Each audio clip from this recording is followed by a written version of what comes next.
to come to you, Dr. Sawant, of the Goa Residents Doctors Association. Did you flag it off? Did you flag off that these pipelines were old and creaking, that the oxygen supply would not work in the GMC if there was so much of pressure of patients? Did you all alert the Goa government, and what was the response, Dr. Sawant?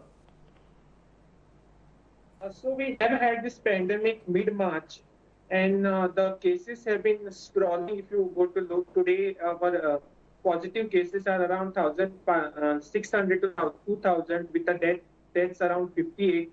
We have crossed the 2,000 mark today.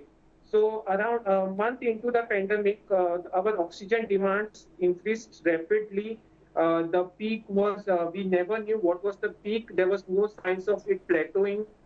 So we had returned to our institution. We had a word with all the government also that there were some problems. Finally, as residents, we do not look into the oxygen supply, the plants, the pipelines. What, as a resident doctor in the ward, what I see is what the patient gets.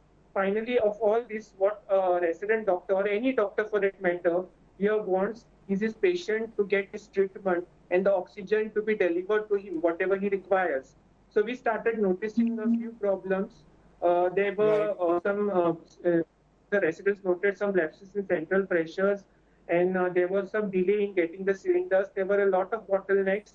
So we wanted to bring this issue because a resident doctor on a shift is 1 or 2, and with our wards sprawling around 30 to 45, if something so what was the levels go low. So Dr. Sawant, what was the response? No, what did the authorities say? So, what did the authorities say when you flagged this off, that there was a problem? What did they say? Yeah, so the first thing that I would like to say is after we met the authorities there, then there was talk about it. Then there were videos going about how the oxygen patients telling their tales. The authorities also started understanding the problem. They accepted it. That's the most important thing. To be honest, all of us were caught off guard. For a population of 15 lakhs, we have never seen daily deaths of around 50 to 70. Resident doctor in his shift has never seen 4 or 5 deaths just happening, not being able to help. Yeah, so they took up the issue. After that, So we could not still meet the we could not. So you're saying to be okay. So you're saying you could not meet that sheer demand. You all were all taken off guard.